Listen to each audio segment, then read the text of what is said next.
Let's learn something that's a little bit more mystical. Generally, the way that we interact with Hashem is we create an Isarusa de la Sata, we put in our effort, and then Hashem responds with an Isarusa de la Ela. Sometimes Hashem introduces something into the world that is beyond our reach, that is greater than what we could achieve through our avodah, and that could manifest in two different ways. We'll explore those two different ways in the context of a comment on the Zohar about saying Ashrei or Tehillah LeDavid 3 times a day. So the Zohar Parasha saying, it's the Zohar on our Parasha, that Huva HaMaimah quotes from the Gemara in Brochus, which says, called Man de Omar Tehillah LeDavid B'chol Yom Tlas Zimnin.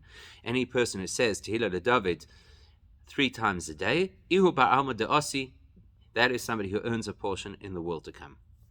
That's the Gemara. The Zohar then explains, why are we obligated to say Tehillah LeDavid 3 times?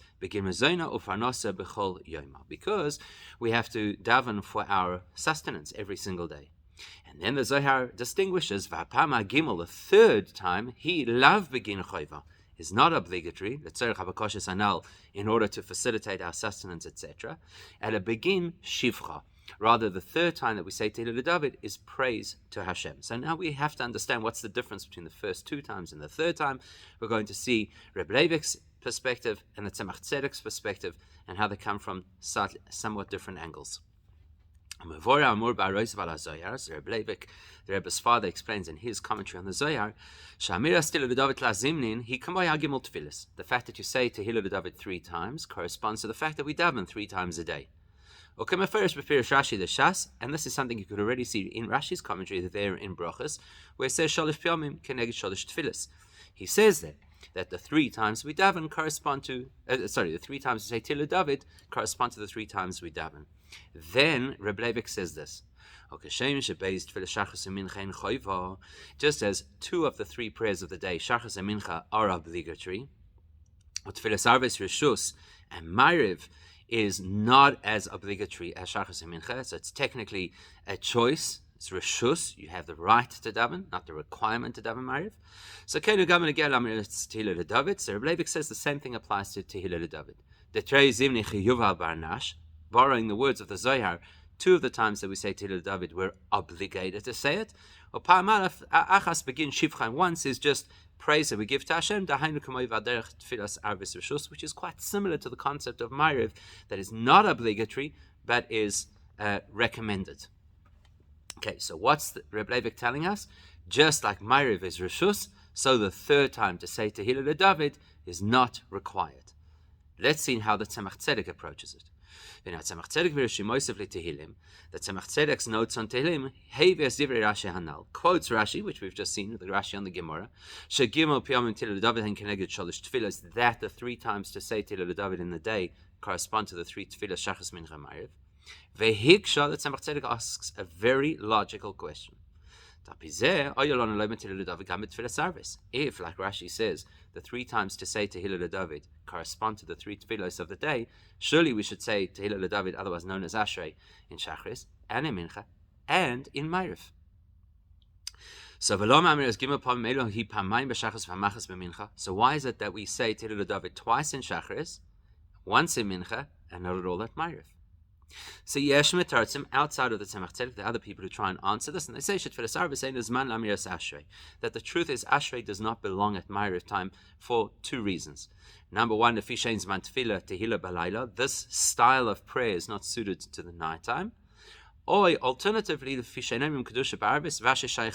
or because there's a very important link between Ashrei and Kedusha, we don't say Kedusha in Ma'ariv, so we don't say Ashrei in Ma'ariv. And so therefore the other commentators say we have to say Tehillah LeDavid 3 times. Ma'ariv is not the right time to do it, so we're going to stick it into Shachris. But the Tzemach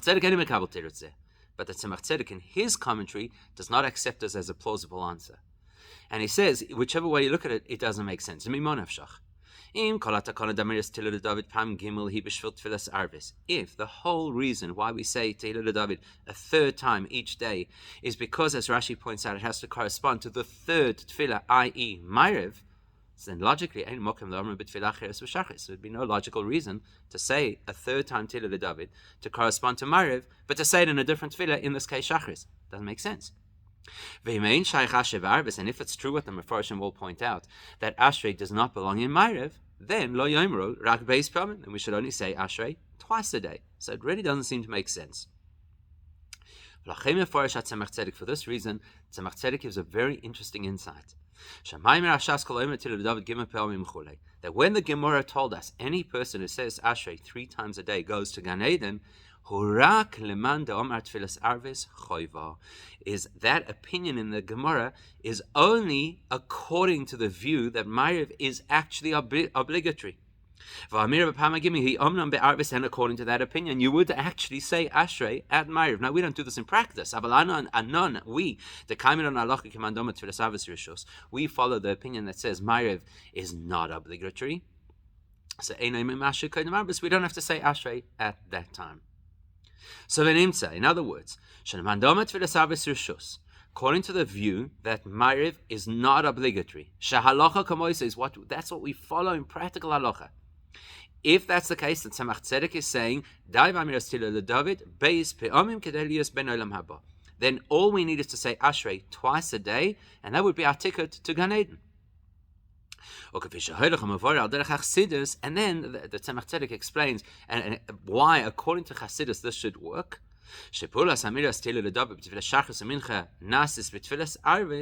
So whatever is achieved by saying Ashrei during Shachris and saying Ashrei during Mincha is also achieved at Ma'ariv time, according to the opinion who says you don't have to daven Ma'ariv, may a love without our efforts. So the Tzemach Tzedek has shown us Shachris and Mincha, we have to invest the effort of saying Ashrei in order to get the result. And according to the Man Da'amar, which we follow la halacha, that Tfilas Arvis is not obligatory, you don't have to do anything to get the result at Ma'ariv time that you would have gotten through Ashrei at Shachris and Mincha. Okay, and then you'll still ask the question, so why do we say Ashrei twice in Shachris?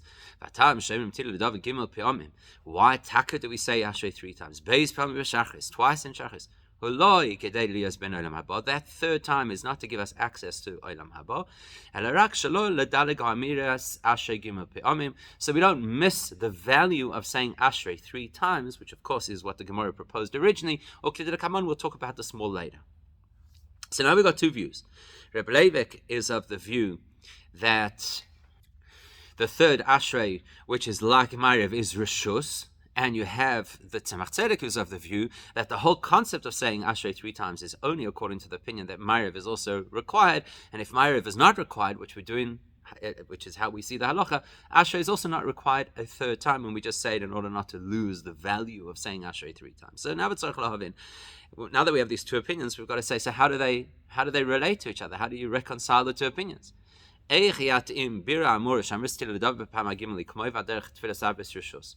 How do we reconcile what the Rebbe Leivik has proposed, that saying Ashrei the 3rd time is like saying Ma'ariv not required, which would basically imply that even according to the opinion that says Ma'ariv is not required, you should still say Ashrei 3 times in order to get into the world to come. And just technically the 3rd time is not obligatory, like Ma'ariv is not obligatory, but you have to say it.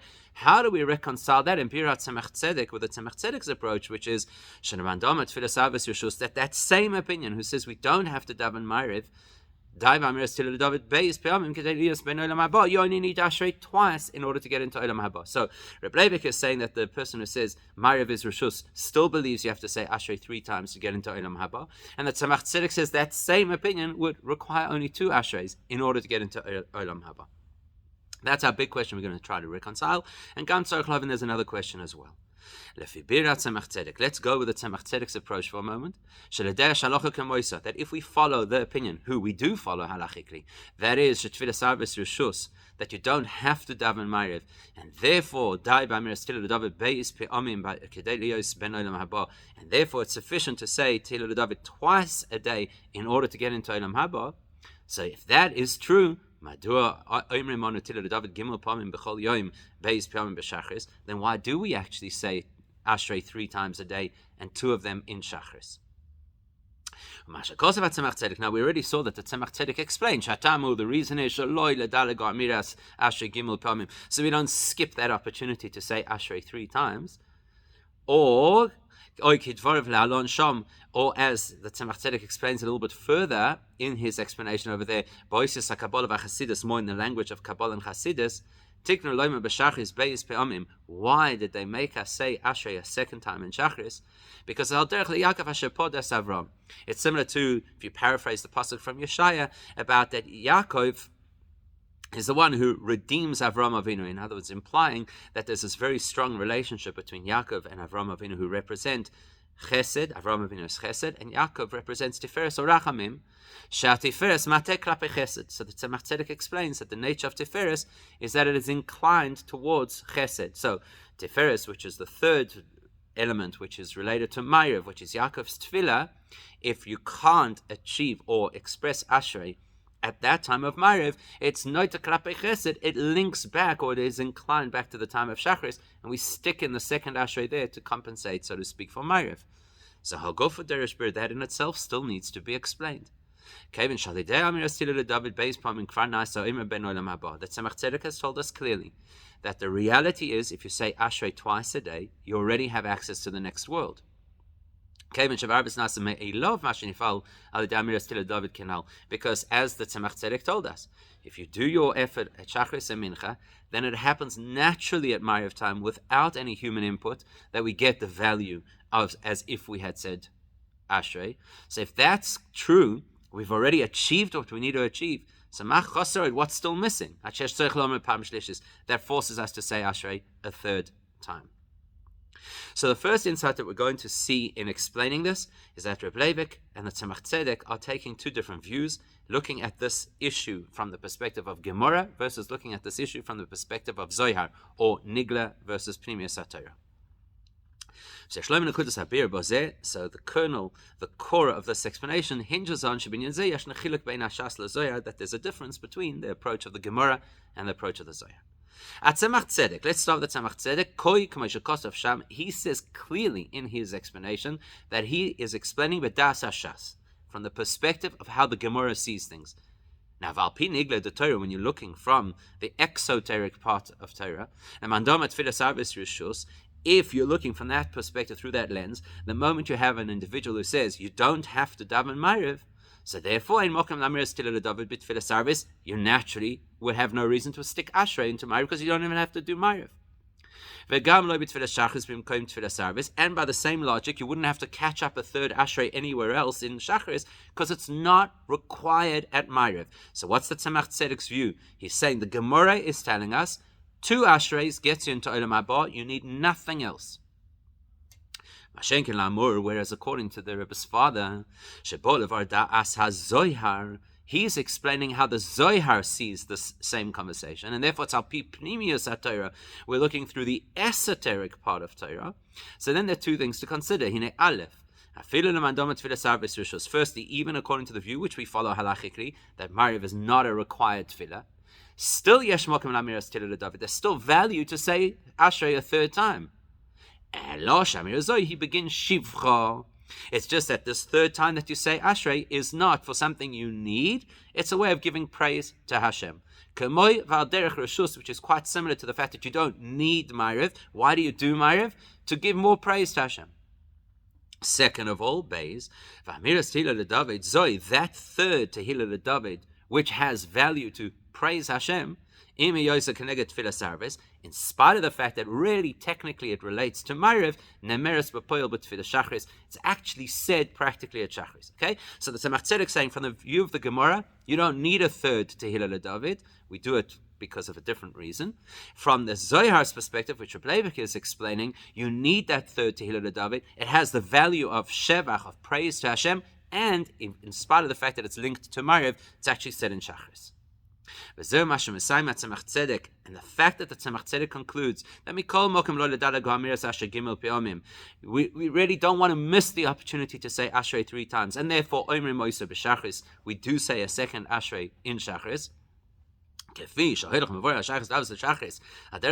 then he explains how Ma'ariv would end up being related to Shachris, because Shatiferes Mate Klape Chesed, because the nature of the spiritual energy represented by Ma'ariv, which is Tiferes, is that it is inclined to the spiritual energy of Shachris, which is Chesed, and therefore you could represent the missing Ashrei that belonged to Ma'ariv and say it in Shachris. But even the Tzemach Tzedek would not say that third Ashrei is part of the original teaching of the Gemara, which is only that you have to say Ashrei twice.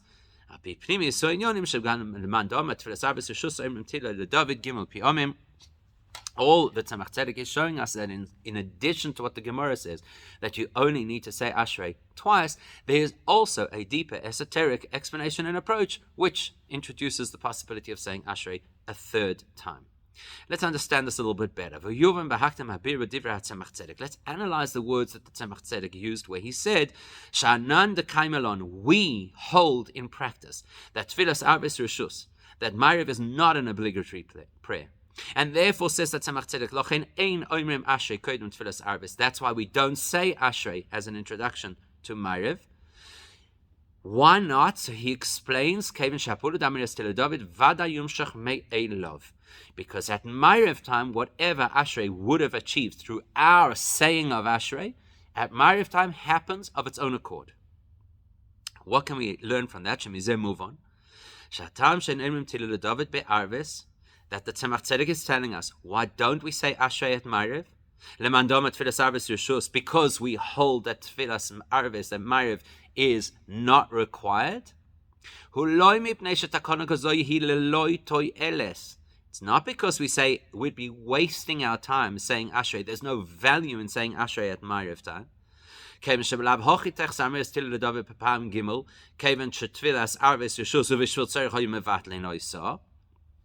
Okay, so because if you're going to take that approach, you're going to say, look, at the end of the day, Ma'ariv is not obligatory. And therefore, because it's not obligatory, there's no value to saying Ashrei. And you don't need the third Ashrei. And the truth is, even under certain circumstances, you may not have Ma'ariv either. The Tzemach Tzedek is saying it's not because there's no value to saying Ashrei, it's because there's no need to say Ashrei in the first place at Ma'ariv time.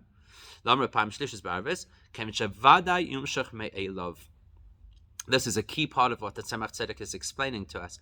It's not because we don't have a value that you'd be wasting your time saying Ashrei. It's because you don't need to put in that effort of Ashrei, because whatever Ashrei was supposed to achieve at Shachris and at Mincha through our effort happens at Ma'ariv of its own accord.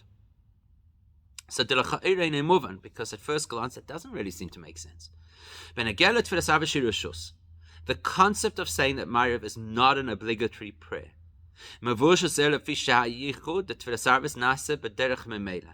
It's because each time that we daven, what we're trying to do is put together appropriate spiritual energies that benefit the running of the world and bring brachos into our lives. And the yichud that we would achieve through davening Ma'ariv actually could happen without our efforts. How? Because we already we invested effort in davening Shachris and Mincha, and now we have the benefit that impacts Ma'ariv to achieve the spiritual union and marriage of energies that are required. So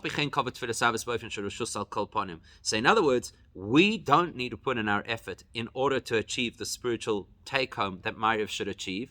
So we don't have to, and yet we actually still daven Ma'ariv. That's how it is established as Jewish tradition. Ve'im came by the same logic. Don't you think the same thing should apply to Ashrei? Same principle. I don't need to do the Ashrei. It will happen on its own, but I still daven Ma'ariv every night, as we all do. Surely I should say Ashrei a third time at night. At the very least, it should be that I have the option to choose to say Ashrei. And the reality is that as much as we say that Ma'ariv is not obligatory, for us, in real terms, in our world today, Ma'ariv is obligatory. We do daven Ma'ariv with a minyan. So if that's the case, so surely the third Ashrei that technically belongs to Ma'ariv should be there in Ma'ariv. So why is there no concept of introducing Ashrei into Ma'ariv, especially now that Ma'ariv is part and parcel of regular Judaism? So what we'll have to explain is that it's slightly different when we say that the effects of Ma'ariv happen without our efforts, but we still daven Ma'ariv, versus saying that the third Ashrei happens without our efforts, and yet we don't say it. Because there are elements of spiritual power that are outside of human conduct, that are beyond our reach, and therefore they happen without our intervention. But of course, we'll always have to prepare fertile ground, right? We'll have to make a preparation in order to receive that energy. We have to prepare ourselves to be suitable to receive what the Eibishter wants to give us. So we understand that we've got to create the legwork. It's our counting Sfera Omer, but then the 50th day is not ours. It's a gift from Hashem, but we still had to count the Omer in order to get there. So that concept of having something which is fundamentally beyond human reach and yet introduced into the human experience, could happen in two different ways. Aleph, one reality is there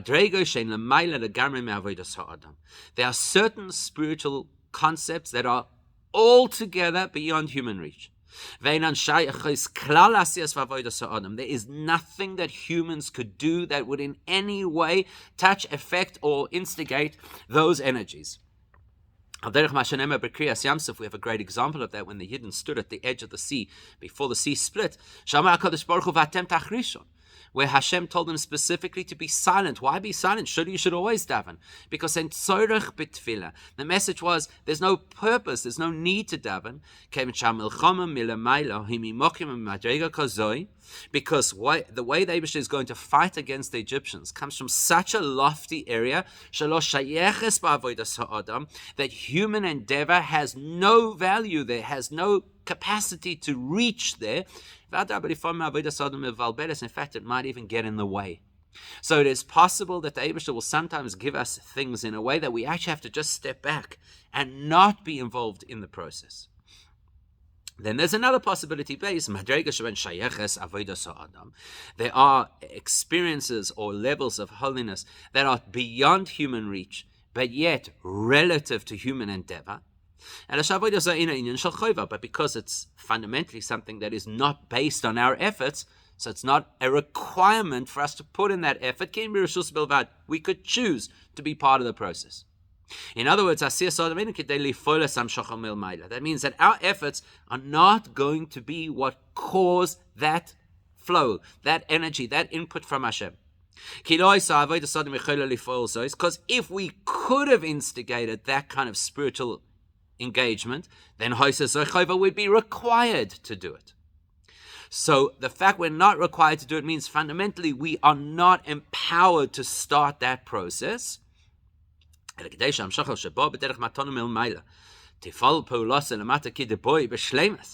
to get maximum value out of what Hashem is going to give us as a gift, like the example that Tzemach Tzedek quotes, that we say Morid Hatal. It's not required by the Chachamim to say Morid Hatal. Why not? Because Tal is not dependent, dew is not dependent on human endeavor or even prayer. Tal lo mi'atzer. Tal will never be withheld, unlike rain. And yet, yet, should we choose to say Morid Hatal, as we do in our tradition, you may. Why? Not to cause the dew to come, that it should be the fullest experience of bracha of what Hashem is giving us. That's why you have the right to participate. Because we're dealing with something that is fundamentally beyond human reach, therefore it's something that we give the person the option to be part of the process, but we don't make the process dependent on the person. That means that the human being does not have the power to, so to speak, force this flow of energy. If I have something that I'm required to do, then yes, you could say the bracha is not going to happen till you fulfill the requirements. Here, we don't have a say, we don't have influence. That's why we don't have the requirement to do it. We're not required to do something that is beyond our reach. Now, that second category is how Ma'ariv works. You don't have to daven Ma'ariv technically, but we're invited to daven Ma'ariv, and the reality is that now it's become how we do Judaism. We daven Ma'ariv. In spite of the fact that the spiritual synthesis that Ma'ariv is supposed to generate happens without human input, yet we're invited to be part of the process voluntarily, so that we could expand the bracha within that spiritual synthesis that's going to happen regardless of our efforts.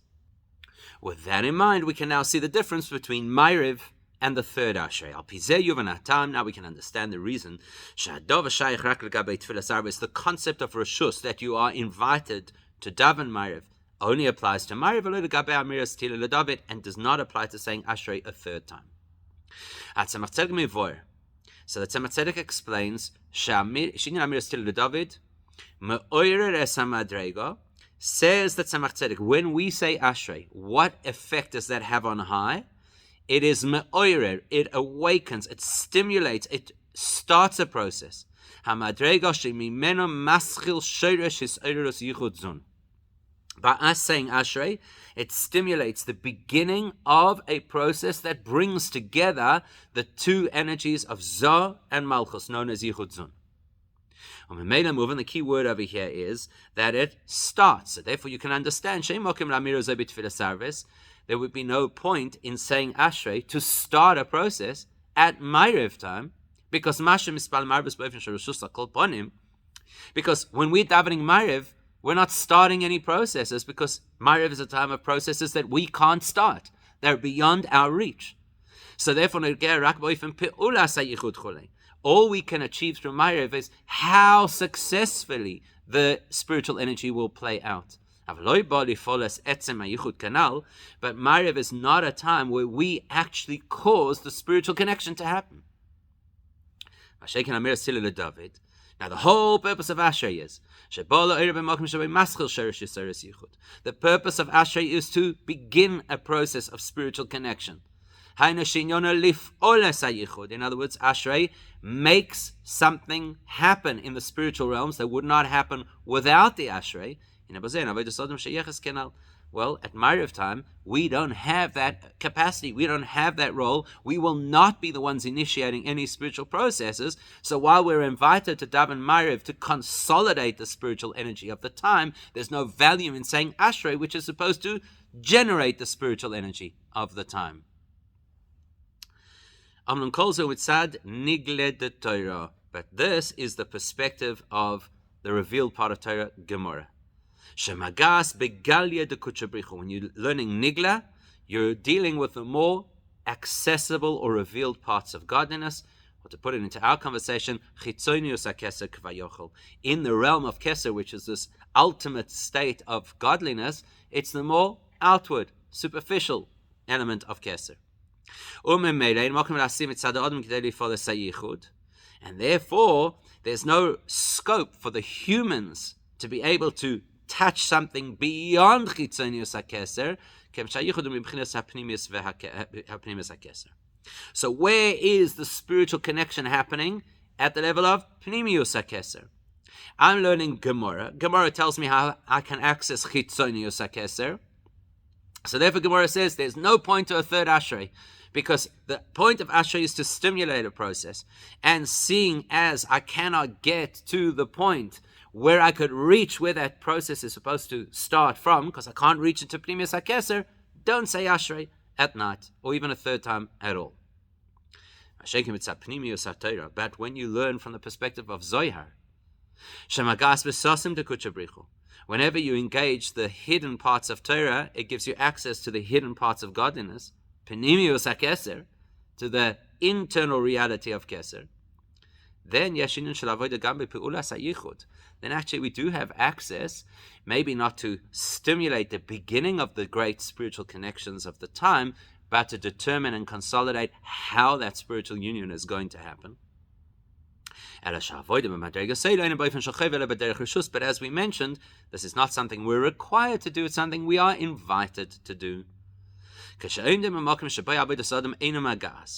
we're looking at a reality that is beyond human reach, that means beyond the scope of our avodah,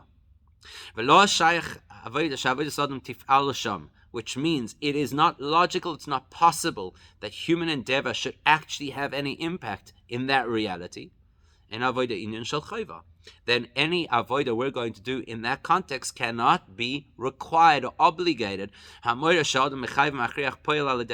because anything that is obligated implies that we are the cause of a process. This is a process we can't cause because it's beyond us. It's just that if we do something, we kind of align ourselves with the energy that's being stimulated and created. So now, if I'm looking through the lens of Pnimiyas HaTorah, which is a far deeper experience of Judaism, there is a logical reason to say Ashrei even at Ma'ariv. But the status and the reality of what that Ashrei would mean, it would not mean causative, that we're creating a spiritual process or even requesting spiritual input. It would be praise of Hashem. As the Tzemach Tzedek said, that is similar to doing something that you are volunteering to do, you're not required to do. Because because this third Ashrei that belongs to Ma'ariv is not intended to cause a flow of energy and a flow of brachas and the sustenance that we need. It's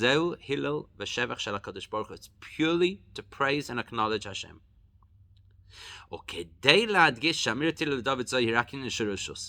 And to further highlight the fact that this third Ashrei is completely not obligatory, and is altogether different from how we say Ashrei at both Shachris and Mincha. That's why, where did we stick in this particular Tefillah David? Not where you'd think it belongs in Ma'ariv, but in Shachris. And in Shachris, Ubo Gufa, B'Psukei de Zimra. The first Ashrei that we do is in Psukei de Zimra, Haboim Koidim Tefillah Shmoneh de Shachris, which you say before you get to Shmoneh Esrei. What's the relevance of saying something before Shmoneh Esrei? See, in order to be able to praise Hashem, because that's what we do in Psukei de Zimra, we have this tremendous praise of Hashem. Before we reach the pinnacle of Shachris, which is Shmoneh Esrei, how do you have the power? You haven't reached a point yet of this real connection to Hashem which Shmoneh Esrei offers. So how do you have the power to be able to praise Hashem? That draws on the energy of Ma'ariv from the previous night. So earlier on in the Sikha, when we said that Tiferes Mata Klapi Chesed, it sounded like almost you're trying to pull back from Ma'ariv at the end of the day, all the way back to Shachris at the beginning of the day, and create some kind of a strange connection between the Ashrei that should have been at Ma'ariv, that is now getting stuck into Shachris. But that's not how it works. The Jewish day starts at night. So Ma'ariv, even though the preparation to Ma'ariv is our avodah and how we daven through the course of Shachris and Mincha, what happens now is, because of the efforts we've put in during the course of the day, the yichud, the spiritual connection of Ma'ariv, happens as the new day begins automatically. And that energizes the Shachris of the next morning, that we're in a position to be able to start to praise Hashem. That's the first Ashrei of Shachris. And then after we have gotten to the point of our own spiritual growth in Shmoneh Esrei of Shachris, then we can get to the Ashrei that belongs to Shachris. That's the one that comes after Shmoneh Esrei. And that will actually explain something else the Zohar says over here. That it's not appropriate to ask for our own sustenance until we have daven Shmoneh Esrei, or at least begun the Shmoneh Esrei. So you've got to kind of daven to a point, and only then can you start to ask for your own personal things. And part of that davening is parnasa demora. You have to, so to speak, sustain Hashem. In other words, praise Hashem. That's why the Ashrei of Shachris, which is, as the Zohar said, to request our sustenance, happens after the Shmoneh Esrei of Shachris, because the Shmoneh Esrei of Shachris is where we've really davened to Hashem and, so to speak, sustained Hashem. Then you'll ask, how come Ashrei of Mincha is before Shemona Esrei?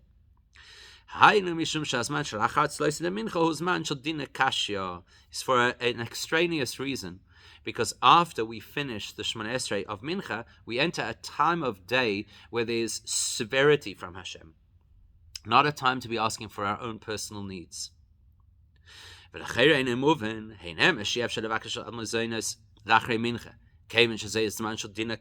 let's think about this. Okay, we get it. It's not an appropriate time to ask for the things that we need if it's a time of severity on high. So you don't want to say the Ashrei from that perspective after Shemona Esrei. But we should still go back to the original question that the Zohar asked, or the statement that the Zohar made. How could we ask for our own things before we daven, before we have, so to speak, sustained Hashem by giving Hashem the praise that Shemona Esrei is supposed to offer? But now we can actually explain it. We've already davened Shachris. The Shachris of the morning leaves a spiritual impact on us for the entire day. And that empowers us to be able to say Ashrei before we daven the Shemona Esrei of Mincha. At Shachris, you can't really say that we're riding, even though we get the energy of the Ma'ariv from the night before, but we still have to work on ourselves, as the famous Gemara says, that before we daven, we're not in a very good spiritual state, in spite of the fact that we have the run over from Ma'ariv from the previous night. The Tzemach Tzedek alluded to this in his commentary, where he said, that we say Ashrei twice in Shachris, that he says that Yaakov redeems Avram. You see the order? Yaakov redeems Avram. That Tiferes, which is the energy of Ma'ariv, inclines towards Chesed, which is the energy of Shachris. So in that, he alludes to the fact that there's this link between Ma'ariv of the night before and the Ashrei that could theoretically have belonged there, at least according to Pinchas HaTorah, and Shachris in the morning. So it is a somewhat more tricky concept to get our heads around, but we could look at it simply as follows. That the Tzemach Tzedek is explaining how things are from the perspective of Gemara. From the perspective of Gemara, there are things that are completely beyond our reach, so you only really need to say Ashrei twice. And the fact that we say Ashrei a third time is for a different reason, because we don't want to skip that opportunity. Whereas Reb Leivik is explaining the Zohar, which is Pinchas HaTorah, and from Pinchas HaTorah we realize that even though there are things that are completely beyond our reach, and we can't actually activate those energies, like what Ashrei is supposed to achieve in the evening, nevertheless, we align ourselves with it in order to bring about, so to speak, the greatest bracha that we could possibly get. Where do we do that? Not at Ma'ariv time, because at Ma'ariv time it's completely beyond us, but rather at Shachris, which draws on the energy of Ma'ariv and allows us the opportunity, not the third Ashrei in order to get into Olam Haba, but rather the third Ashrei in order to consolidate this great Shevach, this great praise to Hashem, which hopefully allows the brachas that were generated by the other two Ashreis to be the best kind of brachas that we could possibly have.